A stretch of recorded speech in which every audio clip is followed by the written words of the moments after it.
नमस्कार दर्शक हो, मी वैद्य गौरी जोशी MD आयुर्वेद स्वागत करते आपल्या सगळ्यांचं डॉक्टर कुलकर्णी आयुर्वेद या यूट्यूब चॅनलमध्ये.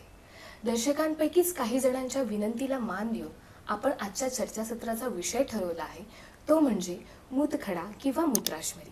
तर आजच्या या चर्चेत आपल्यासोबत उपस्थित आहेत नाशिकचे सुप्रसिद्ध वैद्य डॉक्टर सोमदत्त कुलकर्णी सर. नमस्कार सर. नमस्कार दर्शक हो. सर, मूतखडा किंवा मूत्राशमरी म्हणजे नेमकं काय? बघा, सध्या उन्हाची तीव्रता खूप वाढली आहे आणि त्यामुळे शरीरामध्ये पाण्याचं प्रमाण कमी झालं आहे आणि अशा अवस्थेमध्ये मूत्र उत्सर्जन करणारी जी संस्था आहे, ज्याच्यामध्ये किडनीज आहेत, मूत्रवाहक नलिका, आणखीन ब्लॅडर, या ठिकाणी जर खडे निर्माण झाले तर त्याला आपण बोलीभाषेत मूतखडा असं म्हणतो. सर, हे नेमके तयार कसे होतात? याची वेगवेगळी कारणं आहेत. साधारणतः 5 ते 15% इतक्या लोकांमध्ये याचं प्रमाण आपल्याला आढळतं आणि बऱ्याच पेशंट्समध्ये वेगळ्या कारणामुळे हे खडे होतात. आता विशेषतः नेमकं काय होतं की जेव्हा ऊन वाढतं किंवा आजूबाजूचं वातावरण खूप उष्ण आहे, अशा परिस्थितीमध्ये आपली जी त्वचा आहे ती शरीराचं तापमान व्यवस्थित राखण्यासाठी सतत एक प्रकारे बाष्पीभवन करत असते आणि त्याच्यामुळे आपल्या शरीराचं तापमान हे राखलं जातं. आता तुम्ही बघा, नाशिकसारख्या ठिकाणी किंवा महाराष्ट्रात अनेक ठिकाणी साधारणतः 39 ते 40 डिग्री सेल्सिअसपर्यंत पारा पोचलेला आहे आणि अशा वेळेस काय होतं की शरीरातून पाण्याचं प्रमाण खूप बाहेर जातं, त्वचेमार्फत उत्सर्जन होतं आणि मग आपोआपच मूत्र निर्माण करणारी जी संस्था आहे ना, ती कमी प्रमाणात मूत्राची निर्मिती करते आणि असं जेव्हा घडतं तेव्हा कमी वेळा युरिनला जायला लागतं आणि मूत्र जेव्हा किडनीमध्ये किंवा ब्लॅडरमध्ये साठून राहायला लागतं तेव्हा त्याचं क्रिस्टलायझेशन होतं. आता हे खडेसुद्धा वेगवेगळ्या प्रकारचे असतात आणि मग ते खडे तयार होतात. पण आता हे एक कारण आहे आणि ह्याच्यासोबत वेगवेगळी कारणं पण असतात. काही लोकांच्या आहारामध्ये खूप जास्त प्रमाणात प्रोटीनचा इंटेक असतो. रेड मीट आहे किंवा मांसाहाराचे वेगळे प्रकार आहेत किंवा हल्ली आता बघा की चवीचं खाण्याकडे सगळ्यांचा कल आहे. मग जे चवीचं आहे किंवा पॅक्ड फूड आहे किंवा टिन्ड फूड आहे किंवा शुगरी प्रोडक्ट्स आहेत, तर यांच्यामुळे काय होतं की ह्या सगळ्या प्रोडक्ट्समध्ये बऱ्याच वेळेस मीठ जास्त प्रमाणात असतं आणि सोडियमचं प्रमाण जेव्हा आहारामध्ये जास्त प्रमाणात असतं तेव्हा आपोआपच युरिनमध्ये असे बदल होतात आणि कॅल्शियमचं उत्सर्जन वाढतं. जास्त प्रमाणात कॅल्शियम युरिनमध्ये ढकललं जातं आणि याच्यासोबतच सायट्रेटचं प्रमाण कमी होतं. अशी एक प्रक्रिया आहे शरीरामध्ये आणि जास्त प्रमाणात कॅल्शियम जेव्हा युरिनमध्ये यायला लागतं तेव्हा साहजिकच त्याचे स्टोन बनण्याची प्रक्रिया वाढते किंवा स्टोन तयार होतात. आणि ह्याच्या व्यतिरिक्त पण आणि भरपूर कारणं आहेत. जसं इन्फेक्शन सतत असेल, आता आपण जेव्हा प्रकार बघू तेव्हा बघू, तर काही जंतू आहेत त्यांचं इन्फेक्शन सतत ह्या संस्थेमध्ये राहत असेल तरी पण स्टोन होतात. किंवा काही वेळेस काही पेशंट्समध्ये शरीराची टेंडन्सी असते, मग आहार कॉन्ट्रीब्युशन करू शकतात. वारंवार होणारे इन्फेक्शन याच्यामुळे स्टोन तयार होऊ शकतात किंवा काही पेशंट्समध्ये बऱ्याच वेळेस पाण्याचं प्रमाण कमी, ते पाणी कमी पित असतील तरी पण स्टोन तयार होतात. अशा वेगवेगळ्या कारणामुळे वेगवेगळ्या प्रकारचे स्टोन हे तयार होत असतात आणि फार क्वचित प्रसंगी हेरिडिटरी रिझनसुद्धा असतं. म्हणजे काही पेशंट्समध्ये गुणसूत्राच्या विकृतीमुळे सुद्धा स्टोन्स होण्याची शक्यता असते. सर, मूतखडा नेमक्या कोणत्या लोकांमध्ये होतो? म्हणजे वय आणि स्त्री पुरुष या भेदाने काही फरक दिसून येतो का? होय, हे नक्कीच आहे. हे साधारणतः हे जे वय असतं मूतखड्याला प्रोन, हे 20 ते 30 वर्ष वय हे प्रोन आहे. म्हणजे ह्या वयोगटातल्या व्यक्तींना मूतखडा अधिक प्रमाणात होण्याची शक्यता असते आणि याच्यासोबतच पुरुषांमध्ये मूतखडा होण्याची शक्यता अधिक आहे. असं जगभरात पाहण्यात आलं आहे की पुरुषांमध्ये ह्याचं प्रमाण जास्त आहे. असं जरी असलं तरी पण ह्या वयोगटाव्यतिरिक्त सुद्धा इतर लोकांना सुद्धा मुतखडा होण्याची शक्यता असते. अगदी लहान मुलांना पण क्वचित प्रसंगी आणि वृद्ध माणसांना पण होऊ शकतो, असं आहे. मुतखड्याची लक्षणं काय दिसून येतात? मुतखडा कुठे आहे, त्याचा आकार किती आहे आणि त्याच्यानंतर तो शरीरामध्ये वेगळ्या प्रकारची लक्षणं निर्माण करतो. म्हणजे जर समजा आणखीन कुठल्या प्रकारचा, म्हणजे कोणत्या प्रकारामुळे मुतखडा आहे ह्याच्यावरून त्याची लक्षणं निर्माण होतात. आता साहजिकच जेव्हा हे खडे मूत्रवाह संस्थेमध्ये तयार होतात तेव्हा ते काही ठिकाणी रुततात किंवा अडकतात. म्हणजे किडनीपासून मुतखडा निघाला आणि ब्लॅडरपर्यंत मूत्रवाहन करणारी जी नलिका आहे त्याला युरेटर असं म्हणतात, त्याच्यामध्ये अडकल्यानंतर प्रचंड वेदना होतात. म्हणून बऱ्याच पेशंट्समध्ये मुतखड्याचे जे पेशंट्स डॉक्टरकडे जातात ते वेदना घेऊन जातात आणि ह्या असह्य वेदना असतात. म्हणजे अगदी पिळवटून टाकल्यासारखं पोट दुखणं, कंबर दुखणं, पाठ दुखणं, असह्य वेदना होणं, म्हणजे वेदना हे एक त्याचं मुख्य लक्षण आहे. काही पेशंट्समध्ये खडे मोठे आणि ब्लॅडरच्या शेवटी अडकले तर युरिनला सुद्धा त्रास होतो, म्हणजे मूत्र विसर्जन होत नाही, असं पण होतं.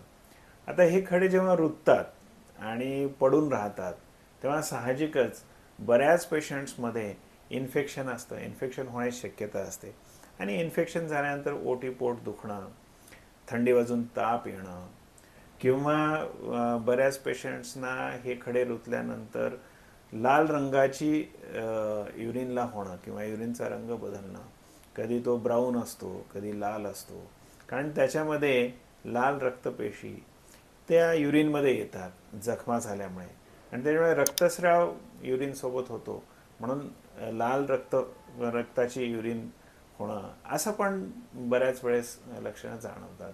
आणि काही पेशंट्समध्ये याच्यासोबतच कॉन्स्टिपेशन, मळमळ आणि उलटी ही सुद्धा लक्षणं असतात. तर अशा वेगळ्या लक्षणांनी पेशंट्स व्यक्त होतात आणि मग ते सहन होत नसल्यामुळे डॉक्टरकडे जातात. सर, मुतखडे होण्यामागची कारणं काय काय असू शकतात? जसं आपण सुरुवातीला बोललो की पाण्याचा इनटेक कमी असेल, म्हणजे आता बघा की इतकं तापमान आता बाहेर आहे, अराउंड 40 डिग्री सेल्सिअस, याच्यामध्ये साधारणतः आपल्या त्वचेमधूनच 2.5 लिटरपर्यंत श्वासनामधून आपण उत्सर्जन करतो, त्वचेमधून उत्सर्जन होतं, आणखीन स्टूल आणि युरिनमधूनही पाण्याचं प्रमाण शरीरातून बाहेर जात असतं. म्हणून पाणी जास्त प्यायला पाहिजे. साधारणतः ह्या ऋतूमध्ये तरी प्रत्येकाने 4 लिटरपर्यंत एक पूर्ण वाढीच्या माणसाने पाणी प्यायला पाहिजे किंवा 3 लिटरच्या पुढेच पाणी प्यायला पाहिजे जर इतकं जास्त तापमान असेल. आणि हे प्रमाण कमी अधिक होऊ शकतं, म्हणजे ज्या कंडिशनमध्ये लोक काम करतात, जे बाहेर फिरत असतील तर त्यांना कदाचित जास्त पाणी लागेल, जे घरात आहेत त्यांना थोडंसं कमी पाणी लागेल. तर पाण्याचं प्रमाण व्यवस्थित असायला पाहिजे. त्याच्यानंतर काही पेशंट्समध्ये इन्फेक्शन असेल तरी पण स्टोन होण्याची शक्यता असते. क्लिप्सेला नावाचा एक जंतू आहे आणि हा मूत्रवाह संस्थांमध्ये घर करतो, म्हणजे तिथे तो वाढतो आणि तो जर वाढत असेल जास्त प्रमाणात तरी सुद्धा खूप दिवस इन्फेक्शन टिकतं आणि मग एक प्रकारचं स्टोआइड नावाचा एक प्रकार आहे स्टोनचा, ते स्टोन्स त्या पेशंट्समध्ये जास्त प्रमाणात होतात. आणि आज मला विशेष सांगायचं की आपला जो आहार बदलला आहे ना, म्हणजे आपल्या सगळ्यांचाच कल काहीतरी बाहेरून मागवून खाण्याचा आहे किंवा बाहेर जाऊन खाण्याचा आहे आणि त्या सगळ्या गोष्टीमध्ये एकतर सोडियम म्हणजे मिठाचं प्रमाण जास्त असतं आणि आपण बोललो की मिठाचं प्रमाण आहारामध्ये वाढलं तर नक्कीच कॅल्शियमचं विसर्जन मूत्रामध्ये वाढतं आणि म्हणून ह्या सगळ्या लोकांना कॅल्शियम ऑक्झलेटचे स्टोन होत असतं.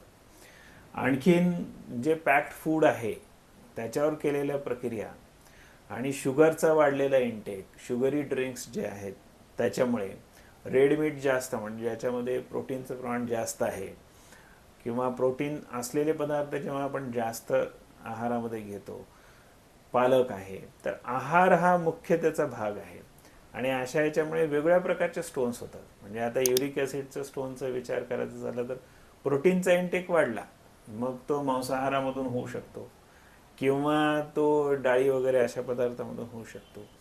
तर त्याचा इंटेक वाढला की युरिक ॲसिडचे स्टोन वाढण्याची शक्यता असते. म्हणून वेगवेगळ्या आहार पदार्थामुळे वेगवेगळ्या प्रकारचे स्टोन्स आपल्याला बघायला मिळतात असं आहे.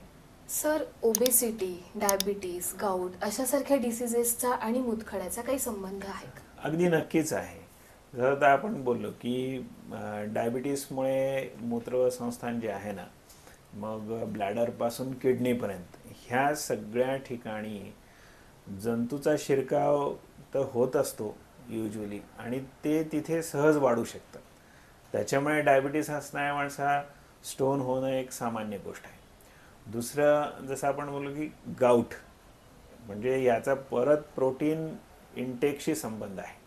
जर आपल्या आहारामध्ये खूप जास्त प्रमाणात प्रोटीन्स असतील तर गाऊट आणि स्टोन दोन्ही गोष्टी होऊ शकतात.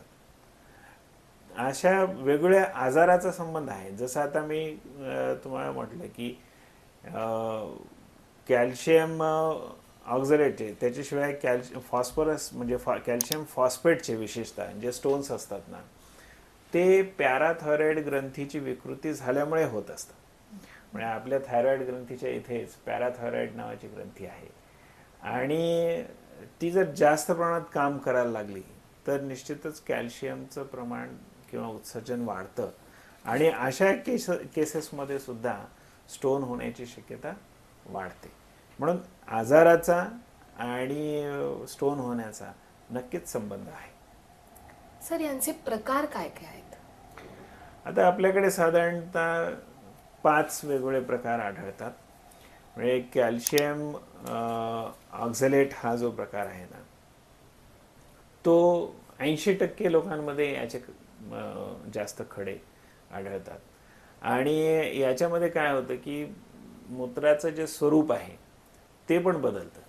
म्हणजे समजा युरिनचा pH कमी व्हायला लागला, युरिन ॲसिडिक असेल आणि कॅल्शियमचं उत्सर्जन अननेसेसरी जास्त प्रमाणात जर युरिनमध्ये होत असेल, सोडियम इंटेक असेल किंवा त्या पदार्थाचं जास्त सेवन असेल, अशा कुठल्याही कारणामुळे, तेव्हा कॅल्शियम ऑक्झलेटचे असे हार्ड स्वरूपाचे खडे बनण्याची शक्यता जास्त असते. हा एक प्रकार आहे ना, 80% लोकांमध्ये ह्याचं प्रमाण आहे. दुसरा जो प्रकार आहे तो फॉस्फेट, कॅल्शियम फॉस्फेट. आणि ह्याच्यामध्ये काय होतं की परत युरिनची जी युरिनचा जो pH आहे त्याचा कल ह्या pHचा तो अल्कलाईन असतो, आणि त्याच्यामुळे आणि त्याच्यासोबतच पॅराथायरॉइड ग्रंथीची विकृती झाली तर ते एक कारण असतं. आणि म्हणून ह्या प्रकारचा जो दुसरा कॅल्शियम फॉस्फेट या स्वरूपाचा खडा बऱ्याच पेशंट्समध्ये आढळतो. तिसरा प्रकार असतो युरिक ॲसिड, युरिक ॲसिडचे स्टोन्स. जे जास्त रेड मीठ खातात किंवा प्रोटीनचं प्रमाण ज्यांच्या आहारामध्ये अधिक आहे, अशा पेशंट्समध्ये गाऊट ज्यांना आहे, तर ह्या पेशंट्समध्ये जास्त प्रमाणात हे तिसरा प्रकार जो आहे ना, तो जास्त प्रमाणात युरिक ॲसिडचे स्टोन होतात. आणि साधारणतः 10% लोकांमध्ये हे स्टोन्स असण्याची शक्यता असते. आणि चौथा प्रकार असतो स्ट्रुवाईट. म्हणजे जसं आपण बोललो की क्लिप्सिला सारखी स्पेसीज म्हणजे जंतू युरिनरी ट्रॅक्टमध्ये वाढत असेल आणि तो तिथे रेंगाळत असेल, खूप दिवस इन्फेक्शन राहिलं, तर त्या इन्फेक्शनमुळे मग मोठ्या आकाराचे खडे त्या सिस्टममध्ये तयार होतात.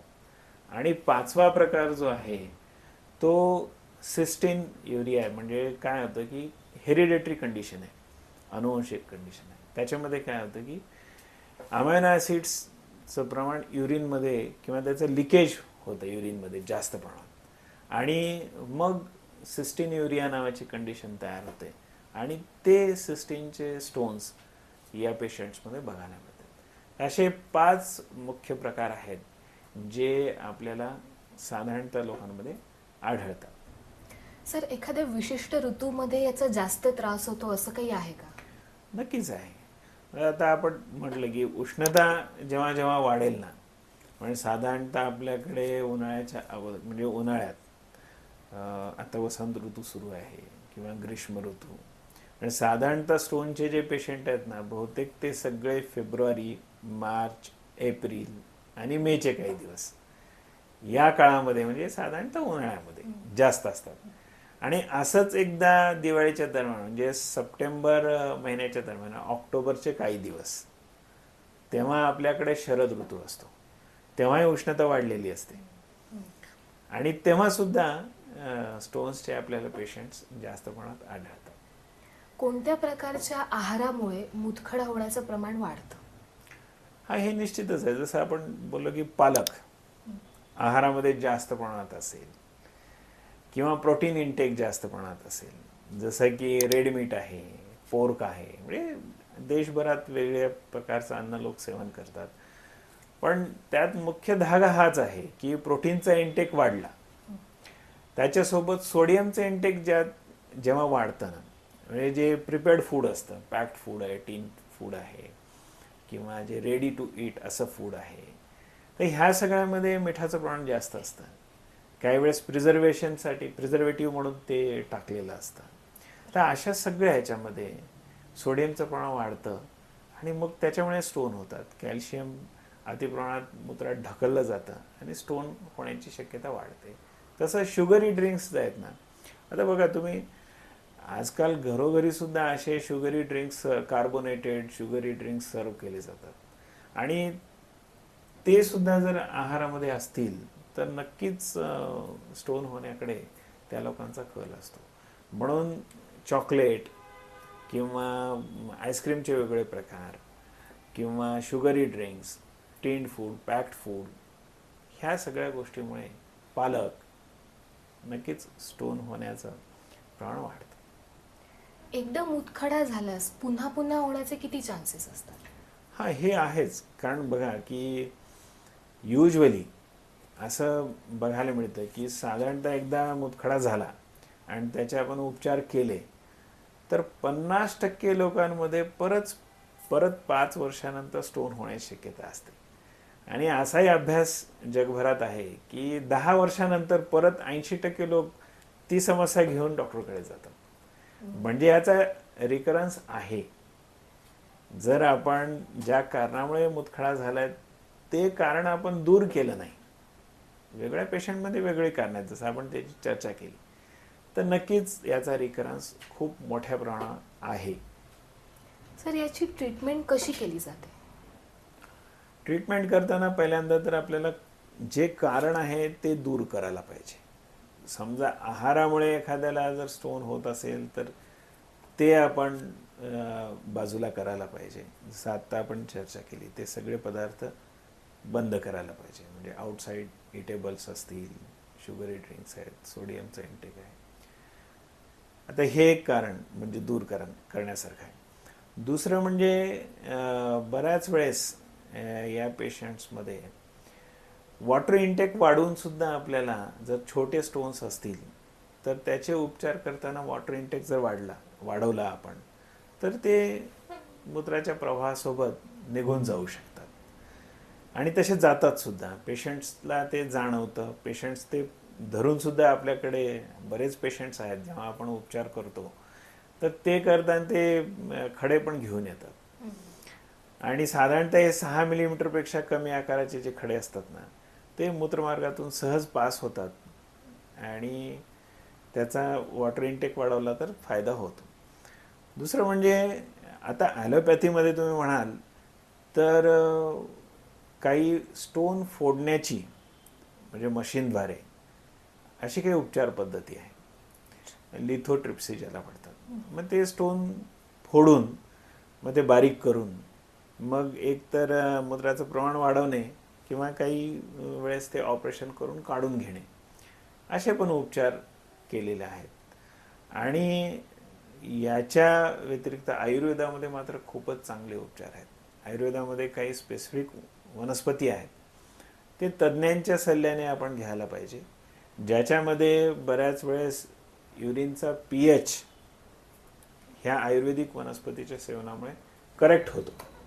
म्हणजे आता आपण बघितलं की काही फॉस्फेटचे स्टोन होते ज्याच्यामध्ये युरिनचा पीएच बदलला होता, आणि कॅल्शियमचे स्टोन होते त्याच्यामध्ये सुद्धा पीएच बदलला होता. ॲसिडिक युरिन झाली तर बऱ्याच वेळेस कॅल्शियम ऑक्झलेटचे स्टोन होतात, आणि अल्कलाईन युरिन झाली तर कॅल्शियम फॉस्फेटचे स्टोन होतात. आणि हे सगळं राखण्यासाठी आयुर्वेदामध्ये बरेच औषधी आहेत ज्याच्याने युरिनचा पीएच पहिल्यांदा करेक्ट होतो. त्याच्यानंतर स्टोन फोडणारे अशी औषधं आणि वनस्पती आहेत. गोखरू सारख्या वनस्पती आहेत, पाषाणभेद सारख्या वनस्पती आहेत, शिलाजीत सारखं औषध आहे.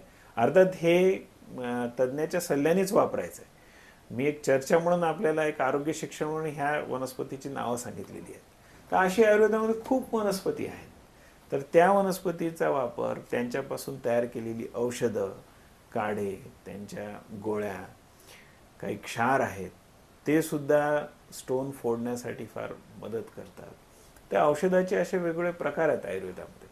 त्यांचा जर आपण वापर केला आणि पथ्य पाळलं तर नक्कीच मुतखडे घालवणं, त्याच्यानंतर ते वारंवार होऊ नये, ती प्रवृत्ती नष्ट करणं, त्याचा रिकरन्स होऊ नये, याच्यासाठी सुद्धा आयुर्वेदामध्ये खूप चांगली औषधं सांगितलेली आहेत. सर, जसं तुम्ही आता म्हणालात, काही लोकांमध्ये मुतखडे होण्याची टेंडन्सी, म्हणजे वारंवार मुतखडे होत असतात, तर ती सवय मोडण्यासाठी आयुर्वेदामध्ये काही औषधं आहेत का? अगदीच आहे. म्हणजे बघा की स्टोन व्यक्त जरी होत असतील युरिन निर्माण करणाऱ्या संस्थेमध्ये, पण त्याच्या मागे भरपूर गोष्टी घडलेल्या असतात शरीरामध्ये. म्हणजे काही आजार आहेत ज्याच्यामध्ये स्टोन्स होतात, आपण चर्चा केली. पॅराथायरॉइड ग्रंथीचा आजार आहे, डायबिटीस आहे, वारंवार होणारे इन्फेक्शन आहे, असे गाऊट आहे. तर नुसतं आपण ह्या युरिनरी सिस्टमचा विचार करून चालणार नाही. त्याच्या मागे असणारी जी कारणं आहेत आणि त्याच्यासाठी निर्माण होणाऱ्या, म्हणजे भाग घेणाऱ्या ज्या संस्था आहेत, त्यांचा सुद्धा विचार आयुर्वेदामध्ये केलेला आहे. आणि जी औषध योजना आहे ना, ती अन्ननलिका, लिव्हर, रक्तवाहिनी संस्था, वेगवेगळ्या सगळ्या अवयवाचा विचार करून, शरीरातल्या वेगवेगळ्या घटकांचा पीएचचा विचार करून, अशी पूर्वापार सगळ्या गोष्टीचा विचार करून ही औषध योजना निश्चित केलेली आहे.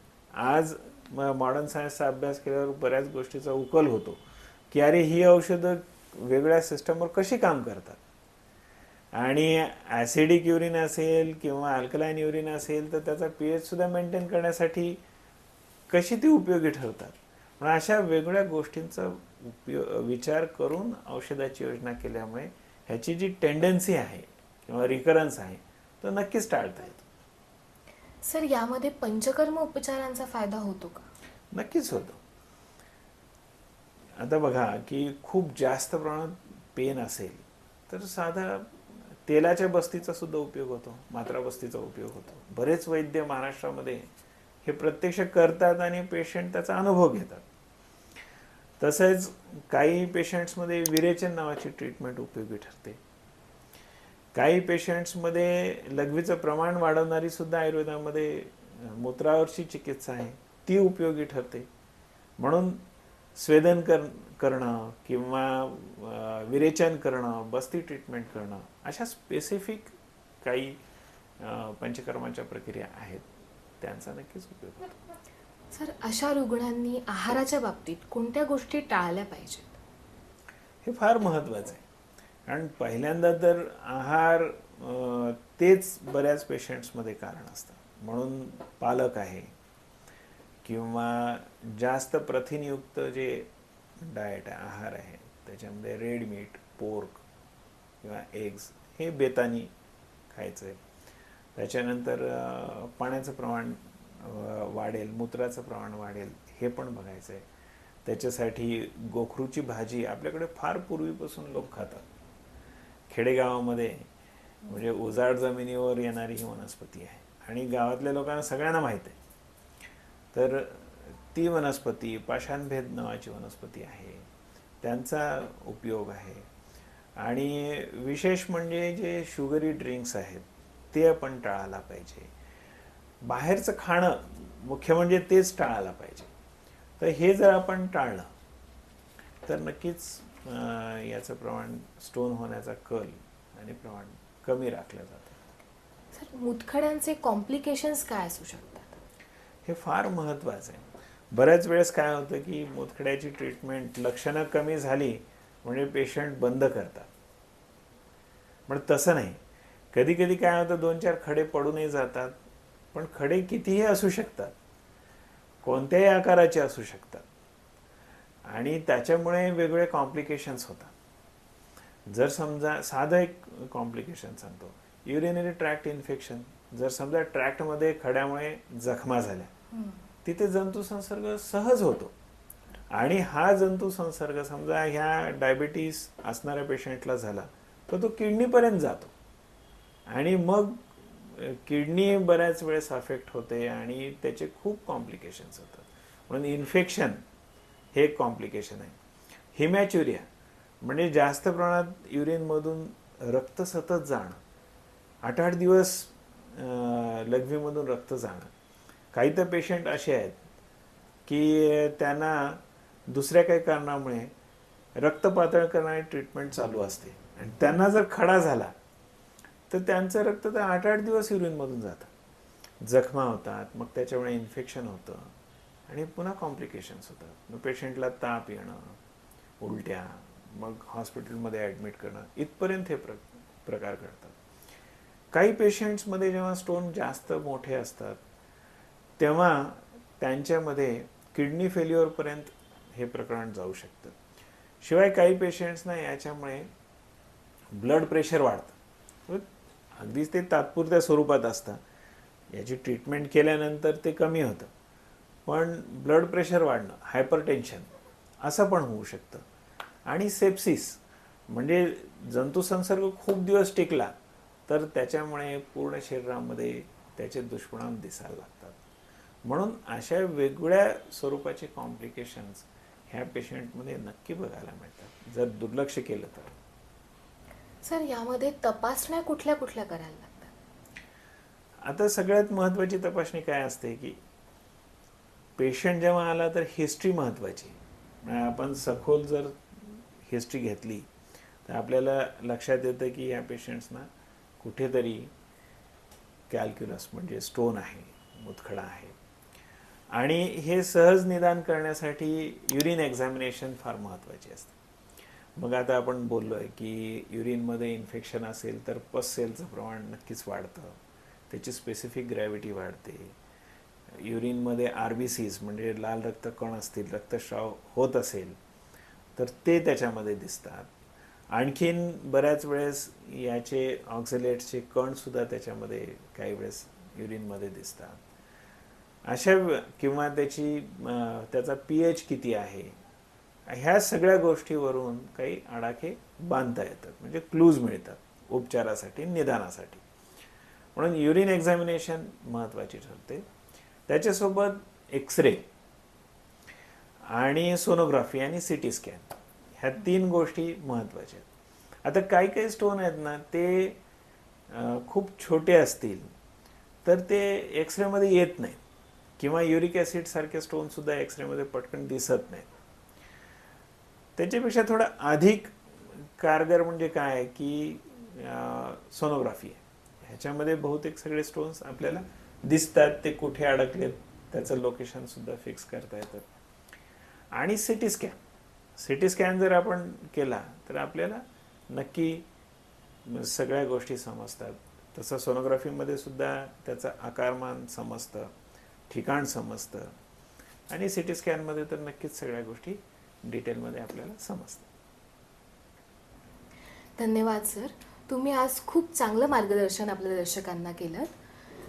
तर याविषयी किंवा इतरही कुठल्या व्याधीविषयी काही शंका असल्यास खाली कमेंट बॉक्समध्ये तुम्ही तो प्रश्न विचारू शकता आणि त्याचं निरसन केलं जाईल. तसंच डॉक्टर कुलकर्णी यांना ऑनलाईन आणि ऑफलाईन पद्धतीने आपण कन्सल्ट करू शकता आणि सरांचं मार्गदर्शन घेऊ शकता. आपल्या या चॅनलला लाईक, शेअर आणि सबस्क्राईब करायला विसरू नका. धन्यवाद. नमस्कार.